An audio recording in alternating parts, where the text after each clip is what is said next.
فوسوس عليه الشيطان قال يا آدم هل أدلك على شجرة الخلد وملك لا يبلى۔ آج سورہ طٰہٰ کی آیت نمبر 120 سے بیان ہے، شیطان نے ان کی طرف وسوسہ ڈالا اور کہا، اے آدم، کیا میں دائمی حیات کے درخت کی طرف آپ کی رہنمائی کروں اور اس بادشاہت کی طرف جس کو کبھی زوال نہ ہو؟ فَأَكَلَا مِنْهَا فَبَدَتْ لَهُمَا سَوْآتُهُمَا وَطَفِقَا يَخْصِفَانِ عَلَيْهِمَا مِنْ وَرَقِ الْجَنَّةِ وَعَصَىٰ آدَمُ رَبَّهُ فَغَوَىٰ۔ بس ان دونوں نے اس درخت میں سے کھا لیا، سو ان دونوں کے ستر کھل گئے اور وہ دونوں جنت کے پتوں سے اپنے ستر کو ڈھانپنے لگے، اور آدم نے بظاہر اپنے رب کی نافرمانی کی تو وہ لغزش میں مبتلا ہو گئے۔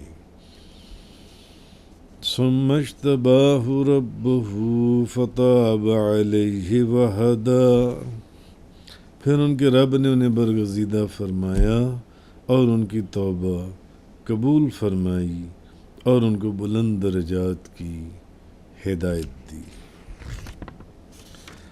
تو اب حضرت آدم علیہ السلام کا ذکر چل رہا تھا پچھلی آیات سے کہ اللہ تعالیٰ نے حضرت آدم علیہ السلام کو بہت زبردست مقام عطا فرمایا تھا، ملائکہ سے ان کو سجدہ کروایا۔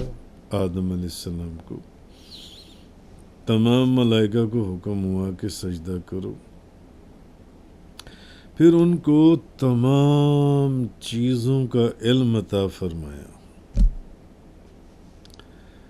پھر ان کو یہ بتا دیا کہ ان سے اور ان کی بیوی سے شیطان جو ہے، ابلیس، یہ سخت عداوت رکھتا ہے۔ اس کا ذکر پچھلے بیان میں گزرا تھا، اور چونکہ وہ سخت عداوت رکھتا ہے آپ سے اور آپ کی بیوی سے، تو وہ ان کو عداوت جب پھر ہو جائے کسی سے، تو پھر انسان پھر وہ کسی چیز میں کوئی کمی نہیں چھوڑتا، تو یہ تو پھر شیطان تھا۔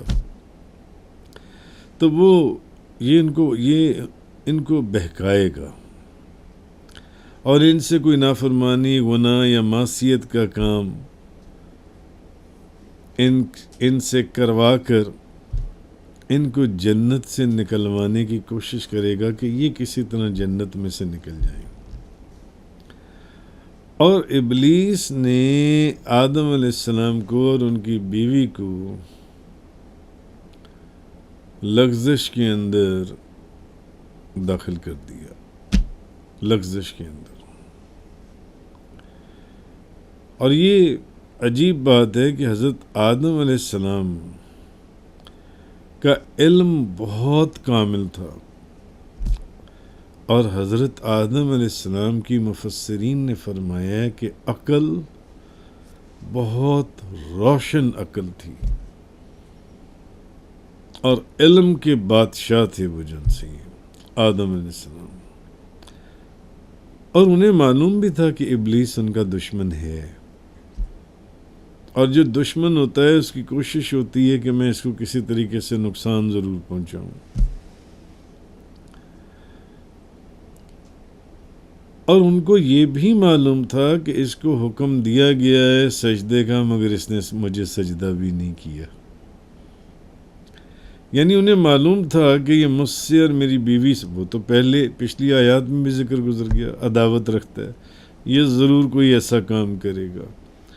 پھر اس بات سے بھی چیز واضح ہو چکی تھی کہ جب سجدے کا حکم دیا گیا تو ابلیس جو فرشتوں کے اندر رہتا تھا، صرف اس نے سجدہ نہیں کیا، تو ان کے علم میں یہ بات بھی تھی حضرت آدم علیہ السلام کے کہ اس نے مجھے سجدہ نہیں کیا،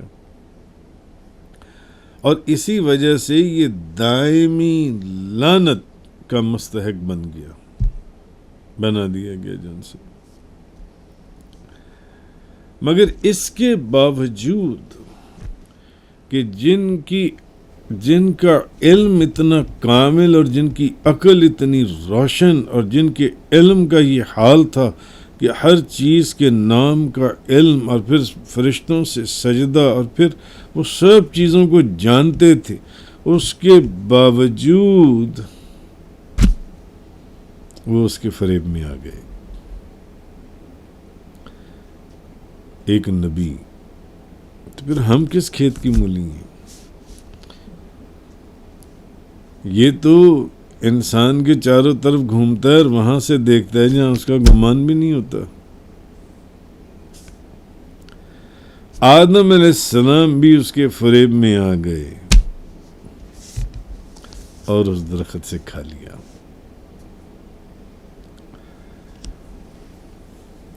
یہاں سے معلوم ہوا کہ جو قضا ہے، ایک قضائے معلق ہے، ایک قضائے معلق و شبیہ مبرم ہے، ایک قضائے مبرم ہے. Inevitable fate, unavoidable divine. قضائے مبرم نہیں ٹلتی. قضا جو ہے وہ تقدیر کو روک نہیں سکتی.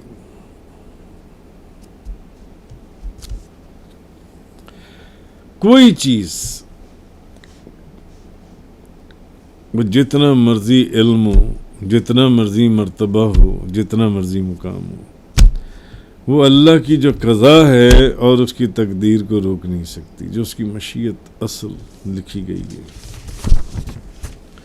امام مالک، امام اعظم ابو حنیفہ، امام شافعی اور ان کے اصحاب اور جو میجورٹی فقہائے عظام ہیں اور محدثین ہیں، اب ان کا مذہب یہ ہے کہ انبیاء علیہم السلام جس طرح کبیرہ گناہوں سے معصوم ہوتی ہیں، اسی طرح صغیرہ گناہوں سے بھی معصوم ہوتی ہیں انبیاء کرام. یہ ہمارا عقیدہ ہے کہ جیسے کبیرہ گناہوں سے وہ معصوم ہیں، اسی طرح صغائر سے بھی محفوظ ہیں. تو کہا گیا ہے کہ ابرار کی جو نیکیاں ہیں، ابرار کی نیکیاں بھی جو مقربین ہیں، اللہ کے جو مقرب ترین لوگ ہیں، جو اس کے قرب کے اندر داخل ہیں، ابرار کی نیکیاں مقربین کے نزدیک گناہ ہوتی ہیں. ابرار کی نیکیاں یعنی جس درجے اور جس مقام اور جس نگاہ سے وہ ہر چیز کو دیکھ اور سمجھ رہے ہوتے ہیں،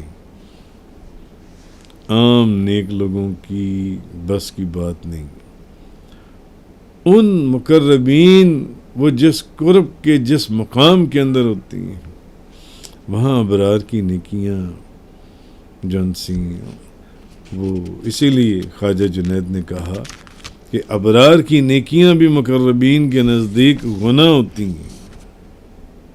بہرحال فوسوس علیہ الشیطان، شیطان نے آدم علیہ السلام کو وسوسہ ڈالا اور کہنے لگا، اے آدم، کیا میں آپ کو ایک ایسے درخت کے متعلق بتا دوں جسے کھا کر کھانے والے کو دائمی زندگی حاصل ہو جاتی ہے؟ جنت میں تھا. کیا میں آپ کو ایسے درخت کے متعلق بتا دوں کہ جو بندہ وہ کھا لے، اس سے کھا لے تو وہ تو ہمیشہ کے لیے زندہ ہوتا ہے، اور اس کو ایسی بادشاہت جو کبھی فنا نہ ہوگی، کبھی ختم نہ ہونے والی، اور نہ اس بادشاہت میں کبھی زوال آئے گا. فَأَكَلَا مِنْهَا، ان دونوں نے اس درخت سے کھا لیا.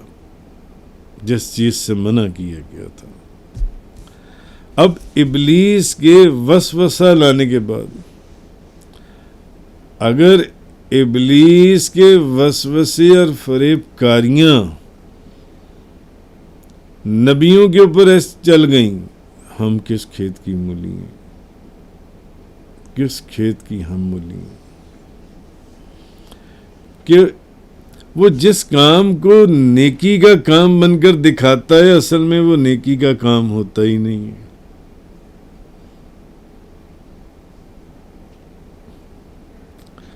تو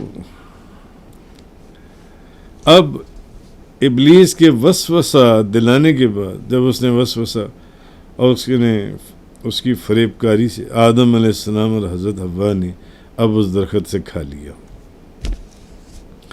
جیسے ہی کھایا اب ان کے جنتی جو لباس تھے، جنتی لباس ان کی اتر گئے ان کے جنتی لباس، اور ان کی جو شرم کے مقام تھے وہ ظاہر ہو گئے.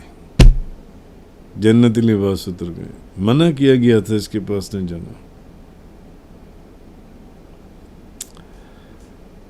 اب وہ اپنا ستر چھپانے اور جسم کو ڈھانپنے کے لیے جنت کے پتے جو ان سے ہیں درختوں کے وہ اپنے جسم کے اوپر چپکانے لگے تاکہ شرمگاہیں اور شرم کے مقامات چھپا لیے جائیں.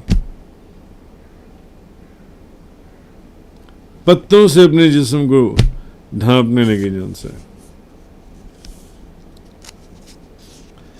اب درخت سے کھانے کے بعد حضرت آدم علیہ السلام سے اپنے رب کے حکم میں ایک لغزش تھی جو واقع ہوئی، تو انہوں نے اس سے جو مقصد چاہا تھا وہ حاصل نہ ہوا. اور نہ یہ کہ اس نے کہا تھا کہ میں تمہیں ایسے درخت کا نہ بتاؤں کہ تم ہمیشہ کی دائمی زندگی حاصل کر لو، نہ ختم ہونے والی زندگی. نہ ان کو دائمی زندگی ملی اس کے کھانے سے. آگے آیت نمبر 122 میں فرمایا ثم اجتباہ ربہ فطاب علیہ وہدی، پھر اس کے رب نے اسے چن لیا. اب زمین پر تشریف آوری ہوئی، زمین پر تشریف لے جائیے، اب یہاں سے نکل جائیے، اب زمین پر تشریف لے جائیں. تو حضرت آدم علیہ السلام آپ کو اللہ تعالیٰ کی توفیق سے اب اللہ نے آپ کو ایک ایسی توفیق عطا فرمائی کہ اب آپ اللہ کی بارگاہ میں توبہ اور استغفار میں مصروف ہو گئے، اور ایسے مشغول ہوئے کہ روایات میں آتا ہے کئی 100 سال روتے رہے. اور پھر جب انہوں نے اللہ کی بارگاہ میں سرکار دو عالم تاجدار دو جہاں شاہ سوار لا مقام مالک زمین و آسمان روح کن فکان نبی کریم صلی اللہ علیہ وسلم کے وسیلے سے دعا کی. اب جب انہوں نے حضور کے وسیلے سے دعا کی تو جیسے ہی انہوں نے حضور کے وسیلے سے دعا کی فوراً ان کی توبہ قبول ہو گئی. بے شمار روایات ہیں ان کی توبہ قبول ہو گئی کہ مولا کریم اس نام اور اس ہستی کا صدقہ کہ جب میں نے آسمان پر تیرے نام کے ساتھ ایک نام دیکھا تھا میری توبہ قبول فرما. اب ان کی توبہ قبول ہوئی اور اللہ نے اپنی رحمت سے ان پر رجوع فرمایا، اور اللہ نے ان کو اپنے خاص الخاص قرب کا راستہ عطا فرمایا. وآخر دعوانا ان الحمدللہ رب العالمین. تفسیر قرآن کا یہ لیکچر انگلش میں سننے کے لیے براہ کرم ڈسکرپشن میں موجود